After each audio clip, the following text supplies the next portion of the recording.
ಆತ್ಮೀಯ ಬಂಧುಗಳೇ, ಶ್ರೀಮದ್ ಭಗವದ್ಗೀತೆ ತತ್ವ ವಿವೇಚನಿ ಟೀಕಾ ಅಧ್ಯಾಯ 2 ಸಾಂಖ್ಯಯೋಗ. ಇದರಿಂದ ನಾವು 45ನೇ ಶ್ಲೋಕವನ್ನು ತಿಳ್ಕೊಳ್ತಾ ಇದ್ವಿ. ಬೇಕಾದಷ್ಟು ವಿಷಯ ನಾವು ಈ ಶ್ಲೋಕಗಳಿಂದ ತಿಳ್ಕೊಂಡ್ವಿ.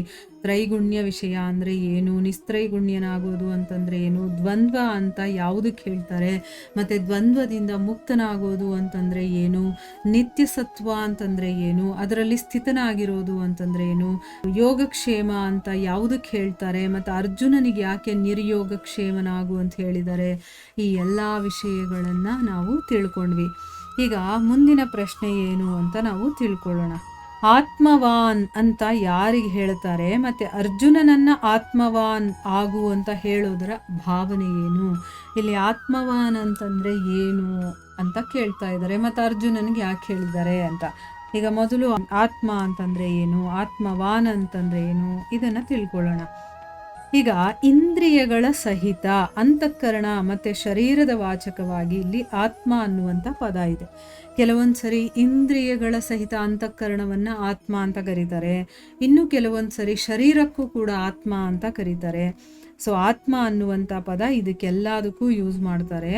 ಮನಸ್ಸು, ಬುದ್ಧಿ ಮತ್ತು ಇಂದ್ರಿಯಗಳು ಎಲ್ಲಿ ತನಕ ಮನುಷ್ಯನ ವಶವಾಗೋದಿಲ್ವೋ, ಅಂದರೆ ನಾವು ಹೇಳ್ದಾಗೆ ಮನಸ್ಸು ಕೇಳಬೇಕು, ನಾವು ಹೇಳ್ದಾಗೆ ಬುದ್ಧಿ ಮತ್ತು ಇಂದ್ರಿಯಗಳು ಕೇಳಬೇಕು, ಅಲ್ಲಿವರೆಗೂ ಅಂದರೆ ಏನು, ಅದೆಲ್ಲ ಮನುಷ್ಯನ ಕಂಟ್ರೋಲಲ್ಲಿ ಇರಬೇಕು. ಅವು ತನ್ನದಾಗೋದಿಲ್ವೋ, ಅವನ ಶತ್ರುಗಳಾಗೇ ಇರುತ್ತೋ ಅಲ್ಲಿವರೆಗೂ ಅವನು ಆತ್ಮವಾನ್ ಅಲ್ಲ. ಅಂದರೆ ಆತ್ಮ ಅನ್ನೋದನ್ನ ಯಾವ್ದ್ಯಾವ್ದಕ್ಕೆ ಹೇಳ್ತಾರೆ ಅಂತ ಹೇಳಿದ್ರು.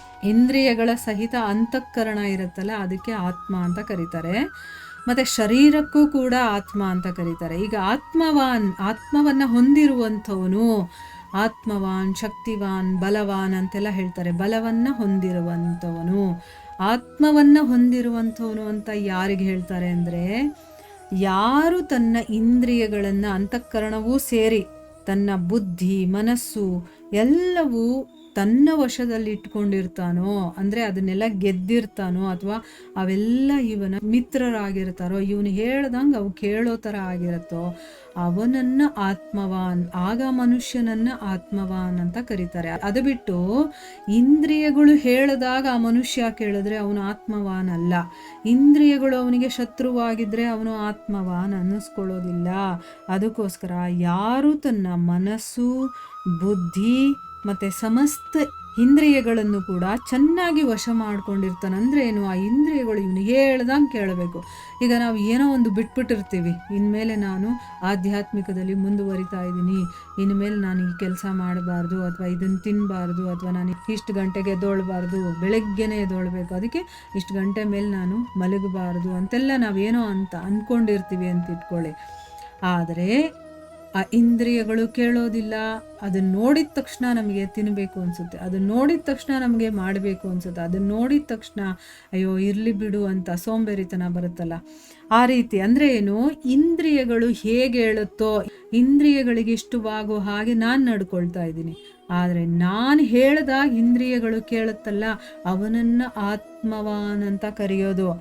ಆದರೆ ಇಂದ್ರಿಯಗಳು ಹೇಳ್ದಂಗೆ ಕೇಳೋವನಿಗೆ ಆತ್ಮವಾನ್ ಅಂತ ಹೇಳೋದಿಲ್ಲ. ಸೊ ಅದಕ್ಕಿಲ್ಲಿ ಏನು ಅರ್ಥ ಅಂದರೆ, ಯಾರು ತನ್ನ ಮನಸ್ಸನ್ನು, ಬುದ್ಧಿಯನ್ನು ಮತ್ತು ಸಮಸ್ತ ಇಂದ್ರಿಯಗಳನ್ನು, ಒಂದು ಇಂದ್ರಿಯ ಅಲ್ಲ ಸಮಸ್ತ ಇಂದ್ರಿಯಗಳನ್ನು ಚೆನ್ನಾಗಿ ವಶ ಮಾಡಿಕೊಂಡಿರ್ತಾನೋ ಅವನನ್ನು ಆತ್ಮವಾನ್ ಅಂದರೆ ಏನು, ಆತ್ಮ ಉಳ್ಳವನು ಅಂತ ಹೇಳಬೇಕು ಅಂತ ಹೇಳಿದ್ದಾರೆ. ಯಾರು ಮನಸ್ಸು, ಬುದ್ಧಿ ಮತ್ತು ಇಂದ್ರಿಯಗಳನ್ನು ವಶ ಮಾಡ್ಕೊಳ್ಳಲ್ವೋ ಅವನಿಗೆ ಸಮತ್ವ ಯೋಗ ಪ್ರಾಪ್ತಿಯಾಗೋದು ಬಹಳ ಕಷ್ಟ. ಅಂದರೆ ಈಗ ಇಂದ್ರಿಯಗಳೇ ಹೇಳಿದ ಮಾತು ಕೇಳಲ್ಲ ಅಂತಂದರೆ ಸಮತ್ವ ಎಲ್ಲಿಂದ ಬರುತ್ತೆ? ನಾನು ಸುಖ ಬಂದಾಗ, ದುಃಖ ಬಂದಾಗ ಒಂದೇ ರೀತಿ ಹೇಗೆ ನೋಡೋದಕ್ಕೆ ಸಾಧ್ಯ ಆಗುತ್ತೆ? ಆಗೋದಿಲ್ಲ ಅಲ್ವಾ? ಅದನ್ನು ಹೇಳ್ತಾ ಇದ್ದಾರೆ. ಸಮತ್ವ ಬರಬೇಕು ಅಂತಂದರೆ ಮೊದಲು ಇಂದ್ರಿಯಗಳನ್ನು ನಮ್ಮ ಹತೋಟಿಯಲ್ಲಿ ಇಟ್ಕೊಂಡಿರಬೇಕು. ಅದು ನಾವು ಹೇಳ್ದಾಗ ಕೇಳೋ ಹಾಗೆ ನಾವು ಮಾಡಿಟ್ಕೊಂಡಿದ್ರೆ ಆಗ ಸಮತ್ವ ಯೋಗ ಅನ್ನೋದು ನಮಗೆ ಈಸಿಯಾಗಿ ಸಿಕ್ಕಿಬಿಡುತ್ತೆ. ಅಂದರೆ ಅದನ್ನು ನೋಡುವಂಥ ಒಂದು ಕಲೆ ನಮಗೆ ಬಂದ್ಬಿಡುತ್ತೆ, ಆಯಿತಾ? ಅದಕ್ಕೋಸ್ಕರ ಕಷ್ಟಪಡಬೇಕಾಗಿಲ್ಲ. ಆದರೆ ಯಾರು ಇಂದ್ರಿಯಗಳನ್ನು ವಶಪಡಿಸ್ಕೊಂಡಿರೋದಿಲ್ವೋ ಅವರಿಗೆ ಸಮತ್ವ ಯೋಗ ತುಂಬ ಕಷ್ಟ ಪ್ರಾಪ್ತಿಯಾಗೋದು. ಮತ್ತು ಯಾರ ಮನಸ್ಸು ಬುದ್ಧಿ ಮತ್ತು ಇಂದ್ರಿಯಗಳು ವಶದಲ್ಲಿದೆಯೋ ಅವನು ಸಾಧನೆ ಮಾಡೋದ್ರಿಂದ ಸಹಜವಾಗಿ ಅವನು ಸಮತ್ವ ಯೋಗ ಅನ್ನೋದನ್ನ ಪಡ್ಕೊಳ್ಬಹುದು. ಅದಕ್ಕಾಗಿ ಭಗವಂತ ಇಲ್ಲಿ ಅರ್ಜುನನಿಗೆ ಆತ್ಮವಾನ್ ಆಗು ಅಂತಂದ್ಬಿಟ್ಟು ಹೇಳಿದ್ದಾನೆ. ಎಷ್ಟು ಚೆನ್ನಾಗಿ ಎಕ್ಸ್ಪ್ಲೈನ್ ಮಾಡಿದ್ದಾರೆ ನೋಡಿ. ಈಗ ನಮ್ಗೆ ಎಷ್ಟೊಂದು ವಿಷಯ ಗೊತ್ತೇ ಇರಲಿಲ್ಲ, ಆದರೆ ಇಲ್ಲಿ ಒಂದೊಂದು ತಿಳ್ಕೊಳ್ತಾ ಯಾರು ಇಂದ್ರಿಯಗಳನ್ನು ಗೆದ್ದುಬಿಟ್ಟಿರ್ತಾನೋ ಅವನು, ಮತ್ತು ಸಮತ್ವ ಬುದ್ಧಿ ಇರುತ್ತೋ ಅವನನ್ನು ಆತ್ಮವಾನ್ ಅಂತ ಹೇಳೋದು.